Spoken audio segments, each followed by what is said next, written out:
पर्वतपुर गांव में दो भाई रहते थे। दोनों ही किसान थे और दोनों ही अपनी पत्नी के साथ रहा करते थे। लेकिन बड़ा भाई सूरज छोटे भाई मनीष से बहुत जलता था।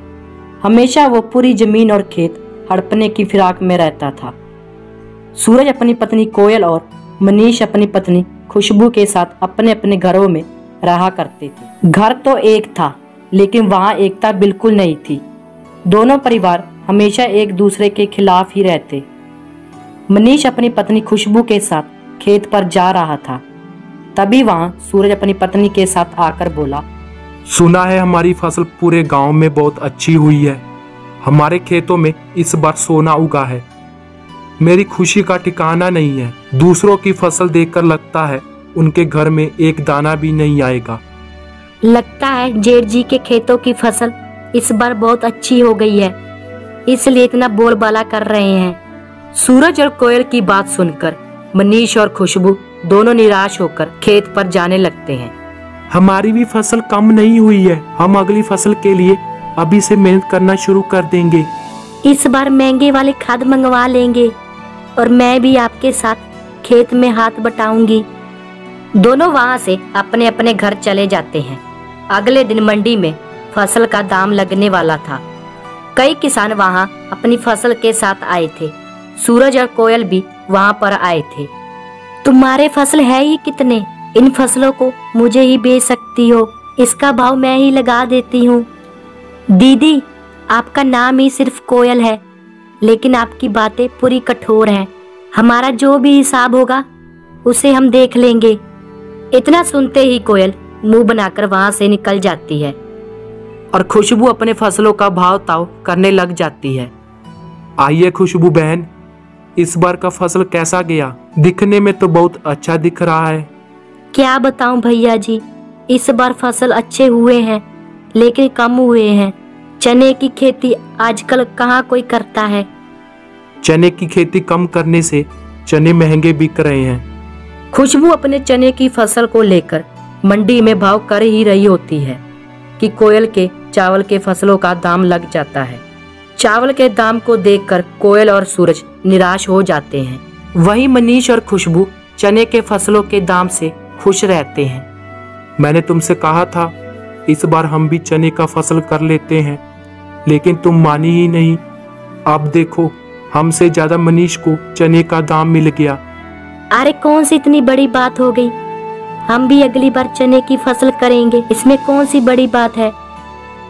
सूरज और कोयल दोनों चने की खेती तैयार करने लग जाते हैं।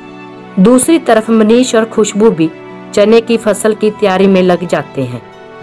आज ही सुनती हो, इस बार हमें अच्छी तैयारी करनी है। इस बार भी हम चने की फसल उगाएंगे। समय बीत रहा था। सूरज महंगे महंगे खाद लेकर अपने चने की फसल पर डालता है और उसकी अच्छी तरह से देखभाल करता है। हमें हमारे खेतों के चारों तरफ कांटे और तार लगाने पड़ेंगे, वरना हमारे खेतों में जानवर आ जाएंगे और हमारी फसलों को इससे नुकसान हो सकता है।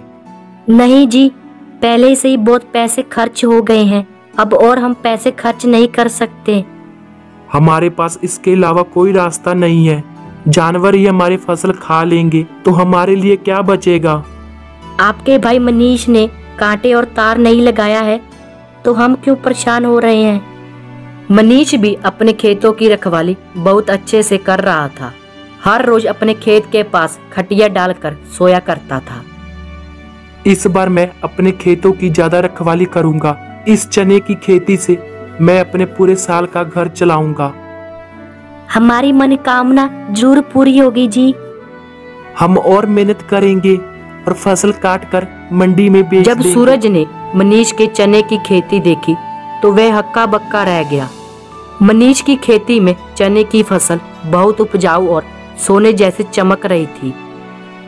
सारी चीजें देखकर वो अपनी पत्नी कोयल के पास गया और उसे सारी बात बताई। मैंने आज मनीष के चने की खेती देखी।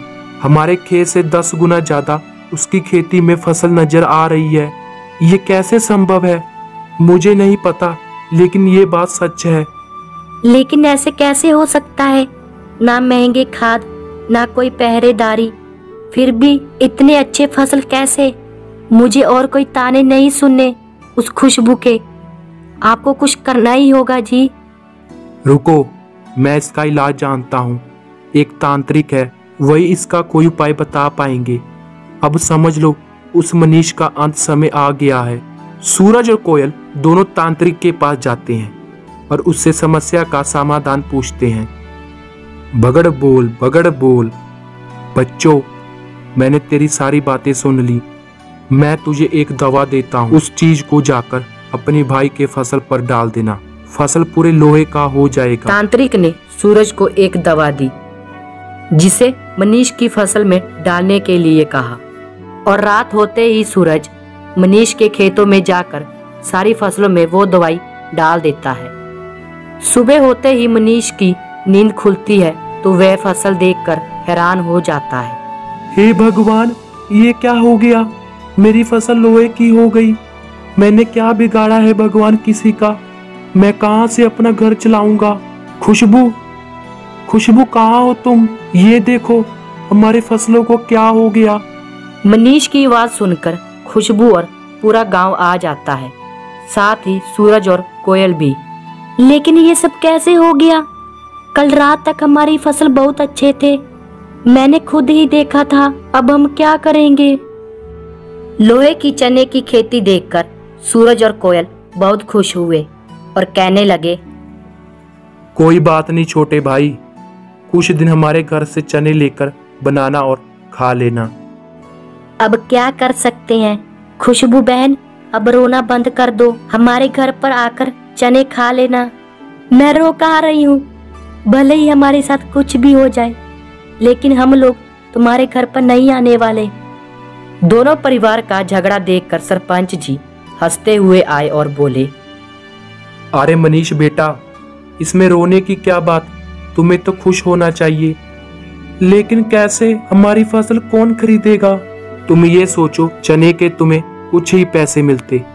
अब तो तुम्हारी फसल में लोहे के चने हैं, बाजार में लोहे का बहुत अच्छा व्यापार हो रहा है। तुम बहुत अमीर बन जाओगे अगर तुमने ये बेच दिए तो। जी सच? क्या आप किसी को जानते हैं जो हमारे लोहे के फसल को खरीद ले? मैं जानता हूँ, तुम घबराओ मत, बल्कि खुश रहो। सरपंच के कहने पर मनीष ने अपने लोहे की चने की फसल बेच दी और बड़े शान से रहने लगा। दूसरी तरफ कोयल और सूरज के चने मंडी में बहुत ही कम दामों में बिके। उन्हें उनका सबक मिल गया। मनीष और खुशबू ने बड़े मकान भी बना लिए और वह खुशी खुशी रहने लगे।